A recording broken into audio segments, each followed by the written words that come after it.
رابعہ بصری رحمت اللہ علیہا اپنے خامن سے فرماتی رات کو غسل کر کے کپڑے پہن کے خوشبو لگا کے کہ آپ کو میری ضرورت ہے. اگر وہ کہتے نہیں تو پھر کہتی مجھے اجازت ہے میں اپنے اللہ سے بات کر لوں؟ کہنے کہ ہاں اجازت ہے. پھر ساری رات سجدے میں گزر جاتی تھی اور نفلوں میں گزر جاتی تھی اور رونے دھونے میں گزر جاتی تھی. جوانی میں فوت ہو گئی 40 سال کی عمر میں.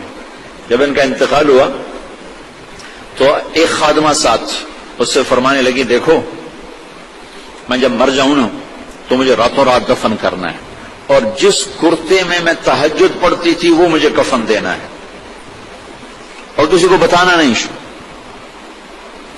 تو اگلے دن وہ خواب میں ملی اسی خادمہ کو. ان کا ماں جی آپ کے ساتھ کیا ہوا؟ کہا منکر نکیر آئے تھے قبر میں مجھ سے کہنے لگے من رب کی، تیرا رب کون ہے؟ تو میں نے کہا سبحان اللہ 40 سال جسے نہ بھلا سکی 4 رات زمین کے اندر آ کے اسے بھول جاؤں گی. تو منکر نکیر کہنے لگے چلو اس کا حساب کیا لینا. تو انہوں نے بڑی خوبصورت پوشاک پہنی ہوئی تھی. کہا آپ کا تو کفن وہ تہجد والا کرتا تھا، یہ سبز ریشم کہاں سے آ گیا؟ کہ یہ سبز ریشم مجھے اللہ نے پہنایا ہے اور تہجد کا کرتا لپیٹ کے رکھ دیا گیا ہے. قیامت کے دن میرے اعمال کے اندر اس سے بھی تولا جائے گا، میرا وہ کرتا بھی تولا جائے گا جس میں وہ تہجد پڑھا کرتی تھی. تو اگر ہم تہجد نہیں پڑھتے کم از کم فرض نماز تو ہو جائے. میرے عزیزوں بڑے درد سے کہتا ہوں ہمارے 10% سے زیادہ نمازی نہیں ہے. 90% مسلمان نماز چھوڑ چکے. جب آدمی سجدے میں سر رکھتا ہے تو اللہ کی قسم تحت الثری تک زمین ٹھنڈی ہو جاتی اور زمین کے دوسرے ٹکڑوں پر فخر کرتے کہ دیکھو میرے اوپر سبحان ربی اعلی کے نغمے گائے گئے ہیں اور میرے اوپر اللہ کو یاد کرنے والے کا ماتھا آ کے ٹکا ہے. میں آپ سب بچوں کی آپ کے اساتذہ کی محنت کرتا ہوں کہ آپ کا پیشہ بڑا عالیشان پیشہ ہے. آپ تاجر نہ بنو، ڈاکٹر بنو. آپ بچیوں سے بھی کہتا ہوں اگر اللہ کل کو تمہاری چلا دے میڈیکل تو تاجر نہ بننا، ڈاکٹر بننا. مسیحا بننا، ظالم نہ بننا، پتھر دل نہ بننا کہ آنے والے کی ہائے تمہیں رولانے کے بجائے مزید پیسے بنانے کے لیے کھڑا کر دے. ایسا نہ کرنا اللہ کے واسطے، ورنہ میرا یہ دیش کبھی بھی زوال سے نہیں نکل سکتا. ہم نے ایٹمی طاقت بن کے دیکھا لیکن ذلت کے پستیوں میں اور آگے چلے گئے اور نیچے چلے گئے. نماز نہ چھوڑو، کسی حال میں نہ چھوڑو. تمہاری کلاس چل رہی ہے، کلاس کے بعد جا کے پڑھو. آپ کلینک میں بیٹھے ہوئے ہیں، آپ دیکھ رہے ہیں کہ بھائی میں شاید مسجد میں جانے میں مجھے مشکل پیش آئی، فارغ ہو کر اپنے کلینک میں نماز کی جگہ بنائیں. اللہ کے سامنے سب رکھنا. آپ گھر میں ہیں نماز. عبد اللطیف صاحب بڑے اللہ والے تھے، ہم ان کے پاس بیٹھے ہوئے تھے. 2 آدمی آ گئے تو ایک نے آ کر، یہ کوئی 30-40 سال پرانی بات ہے لیکن مجھے یاد اس طرح رہے گی کہ اس کا ایکشن، اس کی دعا، ان بزرگوں کا جواب وہ ایسا عجیب سا تھا کہ وہ آج تک نقشہ میرے ذہن میں فکس ہو گیا. ان کی داڑھی تھی چھوٹی، سر پہ ٹوپی تھی خاکی رنگ کی اور بڑا چشمہ تھا، یوں ایسے کر کے چوڑا چشمہ تھا. آ کر کہنے لگے حضرت جی دعا کرو اللہ رزق حلال دے کہ بہت سارا دے. یوں ہاتھ پھیلائے اللہ تعالیٰ رزق حلال دے بہت سارا دے. انہوں نے بڑے پولے منہ سے کہا حلال تھا تھوڑا ہی لبو. وہ ایسے انہوں نے بے ساختہ حلال تھا تھوڑا ہی لبو. وہ میرے اندر راسخ ہو گئی یہ بات. ڈاکٹر ہو، تاجر ہو، وکیل ہو، انجینئر ہو، زمیندار ہو، کاشتکار ہو، صنعتکار ہو، حلال حرام کے مقابلے میں تھوڑا رہے گا اور شیطان دکھاتا رہے گا دیکھو دیکھو دیکھو بڑے زبردست ہے.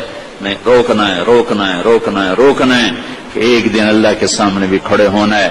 اگر یہ مریض کل کو قیامت کے دن زاہد کا گریبان پکڑ کے کھڑے ہو گئے یا اللہ میری تو 5 روپے کی دوائی سے بھی کام چل سکتا تھا، اس نے 100 روپے کی گولی لے کر دی، تو پوچھ اس سے تو کیا جواب دو گے؟ اس نے اگرچہ یہ ایسا نہیں کرتا مجھے پتا ہے اس لیے میں نے اس کا نام لیا ہے، تو کیا جواب دے گا وہ؟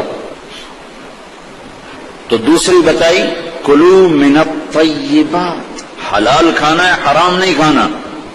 پھر تیسرا کھانے کا اصول بتایا کلوا واشربوا ولا تسرفوا، کھاؤ بھی صحیح پیو بھی صحیح پر پیٹ بھر کے نہ کھانا ورنہ بیماریوں کا شکار ہوتے رہو. تو وہ نا کھانا گوشت روٹی چاول سیڑھی تباہی پھیر دی. کم از کم اب ڈاکٹر تو اچھا نمونہ پیش کرو. تو پہلا اصول بتایا ہے انسان اچھا کامل نمونہ کب بنتا ہے؟ صحت اچھی. صحت اچھی کیسے ہوتی ہے؟ غذا صحیح. غذا زیتون کڑوا ہوتا ہے، انجیر میٹھی ہوتی ہے. تو ایک بدو نے یہ آیت سنی، کہنے لگا یار یہ اللہ تعالیٰ قسم اٹھا رہا ہے، انجیر کی قسم زیتون کی قسم، یہ کوئی بڑی مزیدار چیز ہوگی میں کھاتا ہوں. تو اس نے انجیر کھائی، انجیر تو واقعی مزیدار ہوتی ہے. کہنے لگا بھائی واقعی اللہ نے صحیح قسم اٹھائی ہے. پھر زیتون کھایا، زیتون کڑوا ہوتا ہے. تو کہنے لگا لگتا ہے اللہ تعالیٰ نے چکھے بغیر ہی قسم اٹھا دی اس کی. والتین والزیتون. تو میں آپ سب سے، بچوں سے، بچیوں سے، ڈاکٹروں سے کہتا ہوں اپنی غذاؤں کو، بیکری سے باہر آؤ، بیکریوں سے نکلو، بسکٹوں سے، پیسٹریوں سے، کیک سے، سموسے، پکوڑے. اپنے نبی کا چارٹ پڑھو، میرے نبی کیسے کھاتے تھے، کیا کھاتے تھے. کم از کم اس سے راستہ مل جائے گا. وہ غذائیں تو ہم نہیں کھا سکتے لیکن کم از کم ہمیں راستہ تو ملے. کبھی آپ نے بھنا ہوا گوشت زندگی بھر نہیں کھایا. بھنا ہوا گوشت ہماری کڑھائیوں سے سارا بازار بھرا پڑا ہے. زندگی بھر بھنا ہوا گوشت نہیں کھایا، اور گوشت کھایا تو صرف گوشت ہی کھایا. اور آپ کو گوشت میں بکری کی دستی پسند تھی، اگلا حصہ گردن کا گوشت پسند تھا، دستی کا گوشت پسند تھا. عبید رضی اللہ تعالیٰ عنہ باورچی تھے، وہ دیگ چڑھائے ہوئے کھڑے تھے. تو آپ نے کہا عبید مجھے دستی پکڑانا. عربوں میں بوٹیاں نہیں بناتے تھے، پورا حصہ ڈالتے تھے. تو انہوں نے ایسے ڈوئی ڈالی اور دستی نکال کے آپ کو پیش کی. آپ نے دونوں ہاتھوں سے پکڑ کر ساری کو ایسے نوچ نوچ کے کھایا، یوں پھینک دی. تو عبید دستی پکڑانا. تو اس نے پھر آپ کو یوں پیش کی، آپ نے دونوں ہاتھوں سے یوں نوچ کے اسے کھایا، پھر یوں پھینک کر کہا عبید دستی پکڑانا. وہ کہنے کے یا رسول اللہ اب بکرے میں تو دو ہی ہوتی ہیں، اگر تیرا بھلا ہو جائے اگر تو میرے کہنے پہ ڈوئی ڈال دیتا تو جب تک میں کہتا رہتا اللہ میرے لیے نکال کے مجھے کھلاتا رہتا. تیری بے یقینی نے کام خراب کر دیا. اب باہر نکلے، صحابہ بیٹھے تھے. آپ نے کہا کیوں بیٹھے ہو؟ کہا یہ بھوک نے ستایا ہے، باہر آ گئے ہیں، سردیوں کا زمانہ. تو آپ نے حضرت علی سے فرمایا علی جاؤ یہ کھجور سے کہو اللہ کا رسول کہتا ہے ہمیں تازہ کھجوریں دو. اگر حضرت علی بھی عبید کی طرح کہہ دیتے کہ جی یا رسول اللہ کھجوریں تو سردیوں میں کوئی نہیں ہوتی، تو پھر وہیں اللہ کی مدد رک جاتی. تو علی کا مقام تو عبید سے بہت اوپر تھا. وہ ایک دم اٹھے، کہنے لگے اللہ کا رسول کہہ رہا ہے ہمیں تازہ کھجوریں چاہیے. تو شدید سردی میں درختوں کھجور کے پتوں سے تازہ ٹپ ٹپ ٹپ کھجوریں اتنی گری کہ پوری چادر بھر گئی. تو آپ نے چادر اٹھا کے لاؤ بھائی کھاؤ بھائی. آپ نے سب کو کھلایا. تو آپ کو گوشت میں دستی پسند تھی لیکن آپ گوشت کھاتے تھے، ساتھ اور کوئی چیز نہیں کھاتے تھے. تو ایک آپ سے یہ کہ ایک مسلمان کے ذمہ ہے اپنی صحت کی حفاظت کرے کہ اس سے کام لینا ہے، دنیا کا بھی، دین کا بھی، خدمت کا بھی. ایک مریض کو سکھ پہنچانا کتنی بڑی بات ہے. بیمار تھا تو نے میرا حال ہی نہ پوچھا. وہ کہے گا یا اللہ آپ تو بیمار ہو ہی نہیں سکتے. تو اللہ تعالیٰ فرمائیں گے میرا فلاں بندہ جو بیمار تھا اگر تو اس کا حال پوچھتا تو ایسا تھا جیسے تو نے میرا ہی حال پوچھا. تو جب حال پوچھنے پر یہ مقام ہے تو علاج کرنے پہ کیا ہوگا؟ کسی کو سکھ پہنچانے پہ کیا ہوگا؟ صرف حال پوچھنے پر. اور کیا کہا فلاں بندہ، یہ نہیں کہا میرا مومن بندہ، متقی بندہ، نیک عورت، اچھی عورت، فلاں بندہ بندی. کوئی ہندو، سکھ، دہری، عیسائی، مسلمان، کافر، مشرک بیمار تھا حال پوچھتے. ایک یہودی بچہ آپ کی خدمت میں آیا کرتا تھا، کچھ دن نہیں آیا. آپ نے کہا وہ بچہ کہاں ہے؟ کہا جی بیمار ہے. کہا چلو اس کا حال پوچھیں. 7 میل پیدل چل کے گئے اس کا حال پوچھنے. ہم اپنے بھائی کا حال نہیں پوچھنے جاتے. تو میرے عزیزو ایک چارٹ ہے اس جسم کا، اس کو وہ دینا جو اللہ اس کا رسول کہتا ہے. پھر دوسرا ہے جسم کے ساتھ روح کا، روح باقی رہتی ہے، جسم مٹی میں مل کے خاک ہو جاتا ہے، صفر ہو جاتا ہے. اس کی غذا 2 چیزیں ہیں، بطور سینین، وهذا البلد الامین وطور سینین وهذا البلد الامین، اور مجھے قسم ہے طور سینین کی، یعنی جہاں تورات اتری، وهذا البلد الامین، اور مجھے قسم ہے اس مکہ کے امن و امانت والے شہر کی جہاں قرآن اترا۔ تو دو جگہوں کا تعلق روح کے ساتھ ہے، ان کو بعد میں ذکر کیا ہے، ایک طور سینا جہاں پہلی کتاب تورات اتری، اور ایک مکہ جہاں آخری کتاب قرآن اترا۔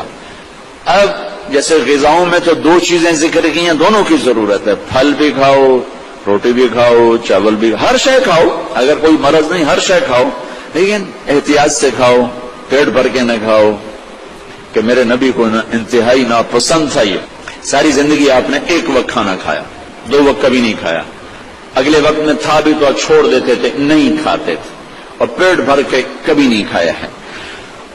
تو دو چیزیں طور سینین اور بلد الامین، اس میں ہمیں اب ایک کی ضرورت ہے، دوسرے کی نہیں۔ طور سینا میں تورات اتری، اور تورات قرآن میں اتر گئی کہ میرے نبی نے کہا اوتیت المثانی مکان التورات، مجھے تورات کے بدلے میں سورۃ فاتحہ مل گئی ہے، تو تورات آ گئی قرآن میں۔ والمائدۃ مکان الانجیل، اور انجیل کے بدلے میں سورہ مائدہ مل گئی ہے۔ والحوامیم مکان الزبور، اور زبور کے بدلے میں حامیم مل گئی ہیں۔ وفضلت بالمفصلات، اور باقی قرآن کے ذریعے سے مجھے عزت ملی ہے۔ دوسری چیز جس کی یہ ڈاکٹرز کو، لیڈی ڈاکٹرز کو، ایک تاجر کو، ایک صنعتکار کو، ایک افسر کو ضرورت ہے، وہ قرآن ہے، جو ہمارے روح کی غذا ہے، کہ قرآن سے آشنائی کے قرآن کیا کہتا ہے۔ یہ اللہ کا پیغام ہے، ھذا بلاغ للناس، لوگوں تک پہنچانے کے لیے ہے، اور اس کو اللہ تعالیٰ نے شفاء لما فی الصدور، یہ دلوں کی شفا ہے، ھدی ورحمۃ للمؤمنین، ایمان والوں کے لیے ہدایت بھی ہے اور رحمت بھی ہے۔ ان ھذا القرآن یہدی للتی ہی اقوم، یہ سیدھا راستہ بھی بتاتا ہے۔ یہ وہ کتاب ہے جس کا ٹائٹل ہے لا ریب فی، ساری دنیا کے دانشور جو مرضی لکھیں، کوئی یہ نہیں لکھ سکتا کہ جو کہہ رہا ہوں شک سے بالا تر ہے۔ میرے رب کا فرمان ہے کہ جو کچھ اتارا جا رہا ہے، کہا جا رہا ہے، یہ شک و شبہ سے بالا تر ہے۔ دوسری چیز اس کی ڈاکٹر کو بھی ضرورت ہے، اور تاجر کو بھی ضرورت ہے، عالم کو بھی ضرورت ہے، بچیوں کو ضرورت ہے، آپ کو ضرورت ہے، ایک میاں بیوی کو ضرورت ہے، وہ قرآن ہے۔ قرآن زندگی گزارنے کا طریقہ بتاتا ہے، اللہ سے کیسے جڑنا ہے یہ طریقہ بتاتا ہے، اللہ کے بندوں سے کیسے جڑنا ہے یہ طریقہ بتاتا ہے۔ اللہ سے جڑنے کا ذریعہ ہے کبیرہ گناہوں سے بچنا، اتق المحارم تکن اعبد الناس، کبیرہ گناہوں سے بچو، اللہ کے عبادت گزار بن جاؤ۔ اللہ سے جڑنے کا ذریعہ ہے اس کی بندگی اور اطاعت، اور اس کے فرائض کا ادا کرنا۔ اس کے فرائض میں نماز سر فہرست ہے، 700 دفعہ قرآن میں نماز کا ذکر آیا ہے، اور 10 دفعہ اقیموا الصلاۃ وآتوا الزکاۃ، اقیموا الصلاۃ وآتوا الزکاۃ، اقیموا الصلاۃ وآتوا الزکاۃ، 10 دفعہ اللہ نے کہا نماز پڑھو زکوٰۃ دو، نماز پڑھو زکوٰۃ دو۔ عبادات میں مردوں عورتوں کے لیے نماز سب سے اعلیٰ درجے کی چیز ہے۔ جعلت قرۃ عینی فی الصلاۃ، آپ کلاس لے رہے ہیں، نماز سر پہ آ گئی ہے، اب آپ مسجد کی طرف بھی جائیں، آپ کلینک میں بیٹھے ہیں، نماز کا وقت آ گیا ہے، آپ 10 منٹ کا وقفہ لیں اور اپنے اللہ کے سامنے سجدے میں سر رکھیں، پھر آپ اپنے کلینک پر آئیں۔ آپ آپریشن کر رہے ہیں، وہاں سے نکلنا مشکل ہے، اب 10 منٹ بعد نماز پڑھ لیں، لیکن چھوڑنے کی گنجائش نہیں ہے۔ گھر میں بچوں کے ساتھ خاتون مشغول ہے، اللہ کا بلاوا آ گیا، اب اللہ کے سامنے کھڑے ہو جائیں کہ اللہ تعالیٰ نے آپ کو بلایا ہے، اور یہ سر زمین پہ رکھنا میری آپ کی سب سے بڑی معراج اور عزت اور عظمت اور کامیابی ہے۔ اور میرے نبی کا دنیا سے جاتے ہوئے آخری پیغام تھا الصلاۃ، میری امت نماز نہ چھوڑنا۔ علی رضی اللہ تعالیٰ عنہ کو تیر لگا جنگ میں، اور تیر ران میں لگا، وہ ایسا کھب گیا کہ نکالیں تو نکلتا نہیں تھا، زور لگائیں تو درد ہوتا تھا، تو انہوں نے کہا اسے چھوڑ دو۔ نماز کے لیے کھڑے ہو گئے، نماز کی نیت باندھ کے کھڑے ہو، نماز شروع کر دی، تو انہوں نے نماز کے دوران تیر نکالا تو ان کے جسم میں اتنی جنبش بھی نہیں ہوئی۔ نماز کے بعد فرمانے لگے تیر کا کیا بنا؟ کہا جی نکال لیا، کہ مجھے تو کوئی پتہ نہیں چلا۔ عروہ بن زبیر رضی اللہ عنہ کے وہ پاؤں کا وہ گینگرین ہوگی، گینگرین. تو وہ ڈاکٹروں نے کہا جی اب یہ کاٹنا پڑے گا، نہیں کاٹا تو آگے اوپر جائے گا سارا. ان کا ٹھیک ہے کاٹ دو. تو پھر آپ شراب پی لیں تاکہ آپ بے ہوش ہو جائیں، پھر ہم کاٹ دیں. فرمانے لگے کہ شراب اور ایمان ایک پیٹ میں جمع نہیں ہو سکتے. جس پیٹ میں شراب جاتی ہے اس سے ایمان نکل جاتا. تو فرمایا میں ایسا کرتا ہوں، میں نماز شروع کرتا ہوں تو میرا پاؤں کاٹ دینا. تو بیٹھے اور ایک پاؤں ایسے پھیلا دیا اور نماز کی نیت باندھ کے بیٹھ گئے. تو انہوں نے نماز کے دوران ان کا پاؤں کاٹا اور اس کی پٹی کی اور ان کا جسم اتنا بھی نہیں ہلا، اتنا. سلام پھیرنے کے بعد کہنے لگے پاؤں کاٹ دیا؟ کہنے لگے جی کاٹ دیا. کہ مجھے تو کو پتا نہیں چلا. کہ مجھے دکھاؤ کدھر ہے؟ انہوں نے کہا یہ ہے. تو اپنے پاؤں کو پکڑا اور یوں، اے اللہ تو گواہ ہے میرا یہ پاؤں کبھی تیری نافرمانی میں ایک دفعہ بھی نہیں اٹھا، ایک قدم بھی اس پاؤں سے میں تیری نافرمانی میں نہیں چلا.